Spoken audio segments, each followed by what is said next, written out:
Hello, everyone, and welcome back to another fantastic episode of John's Rocket Vinyl 77. This time around, we have some more killer classic releases to show. This is mainly more well known artists, and I just hope you guys dig what I show, and let's just kind of get started. So, this first one is one that I bought actually separately a while back. Minus this was basically a collection I bought, and this one was one I got separately.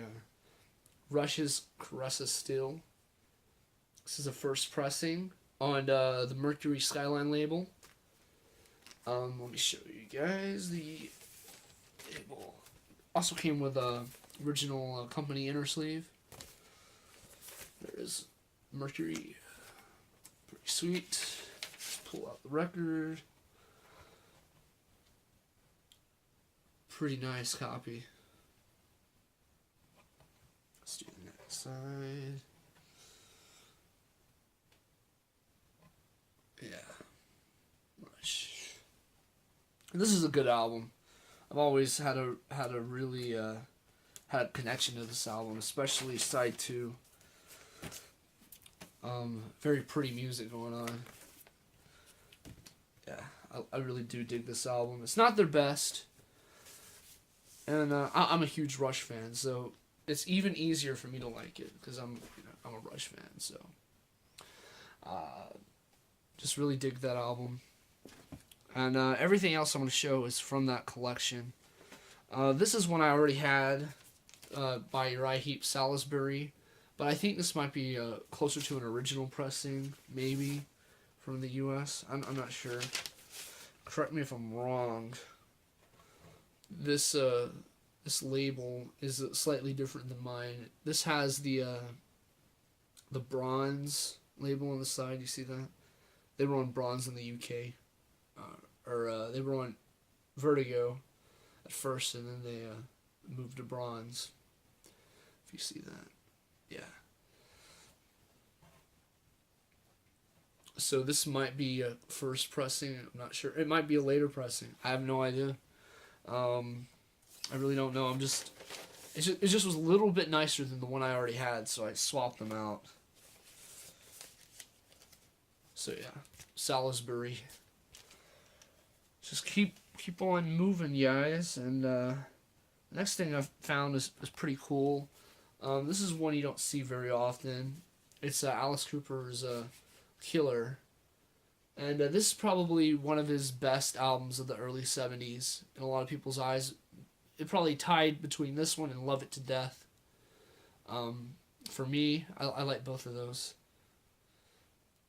This album, actually, the vinyl was too rough for me to keep, so I just pulled it out and I just kept the cover. Just because this is a pretty decent cover, and I'll probably keep it in here until, till I need to upgrade. I probably will eventually. But the coolest thing about that was it came with the very rare calendar right here. So here it is. That calendar, unused too. They're usually either missing or they've been used. This one's not. This is brand new, unused. Perfect. Sweet. Glad to have it. Very glad to have that in my collection now. Up next, this is another kind of a neat find. The cover's not in the greatest shape, but Mountain, Avalanche. This is a later album by them from 74 or something like that. And has a cover of A Whole Lot of Shaking Going On and Satisfaction by the Rolling Stones. So it is kind of a supergroup type. Leslie West, on guitar, roaring. Felix Pappalardi on bass and vocals. Then Corky Lang on the drums. So pretty sweet lineup here. I'm not sure if Corky Lang was always in the band or not, but this is a cool lineup, and of course Leslie West did tons of cool killer stuff. During the '70s, a lot of supergroup type bands and stuff. So, here's another really neat find for me. Another Uriah Heep release. This is the live album. Double LP. Check out the set list on the back. It's just freaking killer. I don't know if that's focusing in. Yeah, there we go. So, yeah. And then, it's a gatefold sleeve. And it does have the booklet still attached, so let's go through it. We have David Byron right there.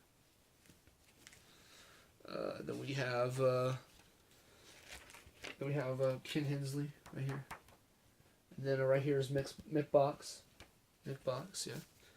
And then next we have Lee Kerslake on drums right here.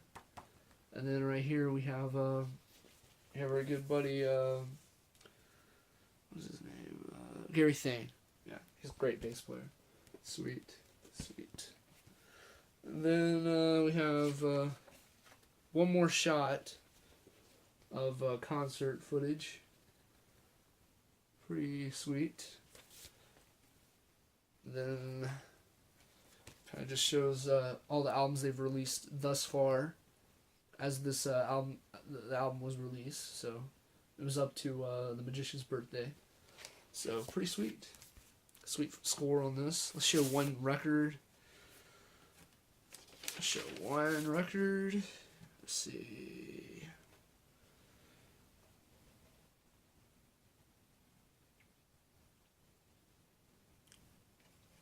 So, yeah, has the bronze label. Bronze on the label. Yeah. So, I think that's early, so. Cool find right there. Oh, and I forgot to add, it does have these cool inserts, too. Inner sleeves. Nice. Comes with the original inner sleeves. Sometimes these are missing. Sweet. Very nice. Very awesome to have. And of course, I'm a huge Uriah Heep fan. Basically anything with David Byron, I love. Up next, we got some more kind of neat finds. This is a band I never had any records by before. A band called Slade. And this is one of their more popular albums, Slade. This has Mama We're All Crazy Now and stuff like that. Cool album and everything. It's really neat. I haven't really dug really deep into Slade yet. This, like, the cover is a little rough. The vinyl, look at that vinyl right there. It's like really nice. It's hard to tell, but it's really minty. It's really cool. Really cool to have that. Of course, a U.S. pressing. So, nice. Very nice find there.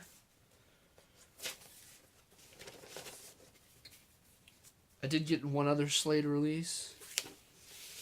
So, I think a lot of people dig this one the most. Yeah, for the early stuff. And this one's probably their more popular album because it did have their one slight hit. This is the album Sladest. The hit was Come On Feel the Noise. Of course, everyone knows the song, but a lot of people don't realize that Slade did the original version of that song. So, it's a bit different than the White Riots, but I actually kind of prefer the Slade version. So, they're both very good. Step back, show you the label. This one's on that later reprise label, whatever you call it. Stereo, of course. Side 2. Yeah. It's just the one tone.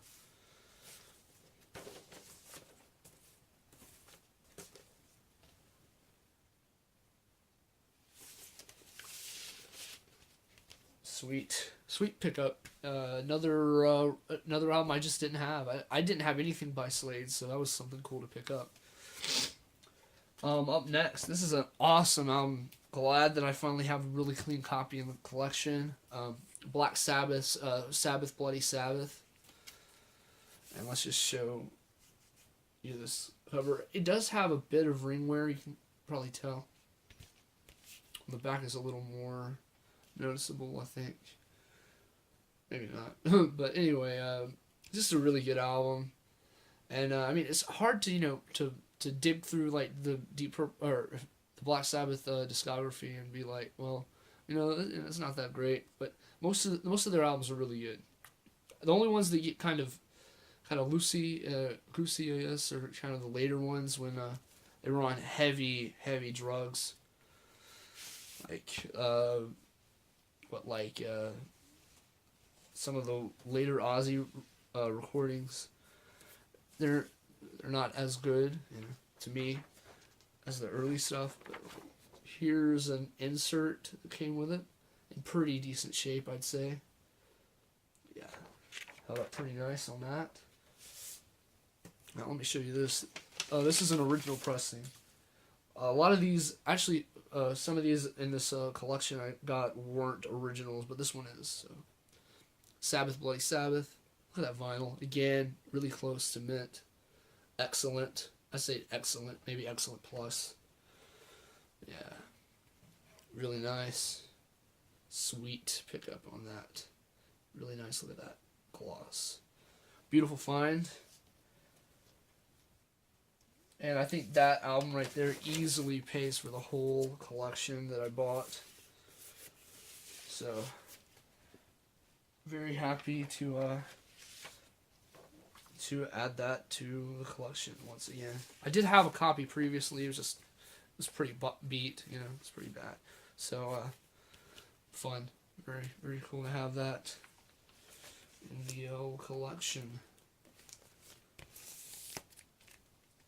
Alright, up next, this is when we start getting to the really interesting finds. I mean, those are really cool, but this stuff gets even crazier. So, this is a record that I've talked about before, but I've never owned one. I've seen them, for a lot of money, and of course I'm not going to pay, ridiculous prices for it, but, I mean, to get in this collection, here's Alice Cooper's Pretties for You.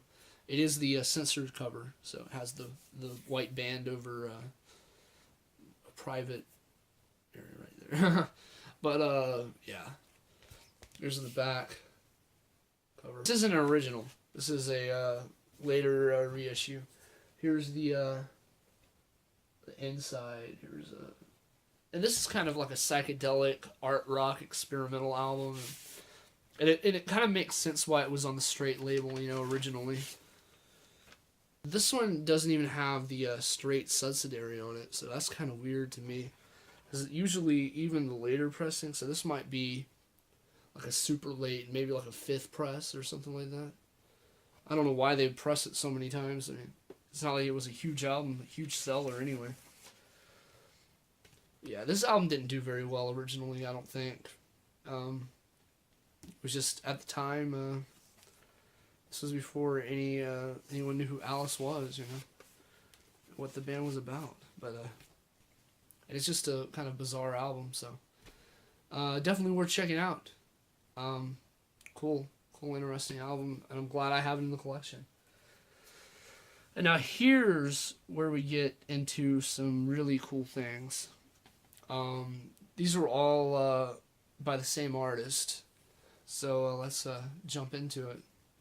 Frank Zappa, right off the back. This is Frank Zappa and the Mothers, one of their final albums, I think, Overnight Sensation. Here's the gatefold. It's from 1973. Yeah, I think this actually is the last Mothers album. I'm not 100% sure, but before Frank Zappa would just write it solo. So it's on Discreet Records, and it's a quadradisc, which essentially is like was a record made to be played on a quadraphonic stereo system. But I mean, when it comes to quadraphonic records, they usually play pretty nice, even on standard systems. So this is a fun one to find. Glad I have it. It's probably like a VG plus, really strong VG plus copy. So glad to grab that. Very excited for some Zappa finally in the collection. Here's another one, another Zappa release that I found. This is one I really wanted, really badly. One of his more commercially successful albums, Apostrophe. Really cool album. It has my dad's favorite song on it, Don't Eat the Yellow Snow, track 1. Cool album, really cool. It does have a lot of ring wear on the cover, but it's just kind of prone to have ring wear.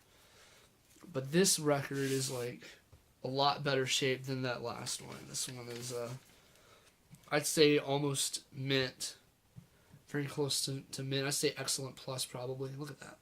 Let's see if I can get that reflection back in the right there. Look at that. Yeah, sweet. Nice reflection in the on the screen, you know, to show that. Really nice copy of that. Let's see, let's slide this back in here. So there you go, Apostrophe.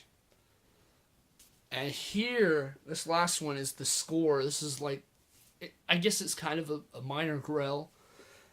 And another Frank Zappa release, Mothers of Invention. This is the album We're Only In It For The Money. And the cover is has some wear around it, but it's kind of typical. Let me show you this now. Pretty typical wear, you know. It's a really thick gatefold. Let me show this. Look at how nice that sleeve is right there.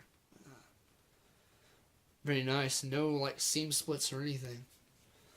And this is kind of their mock on the Beatles record, Sgt. Pepper's. Kind of their, and I believe this is what they originally planned the album cover to be. They wanted it to completely mock the Beatles album cover for Sgt. Pepper's. So it's basically the same thing but inside out. So yeah, there's Zappa. Yeah, nice. Very cool find. And now look at this. Wait, this is the piece de resistance, right? The on Verve, really nice copy of this. Let me show you the vinyl. Like I was so shocked because you never see Zappa records, and the condition is just outstanding. It's like so near mint, so close to mint. Look at that. Wow, incredible, right? Sweet, very sweet find for me.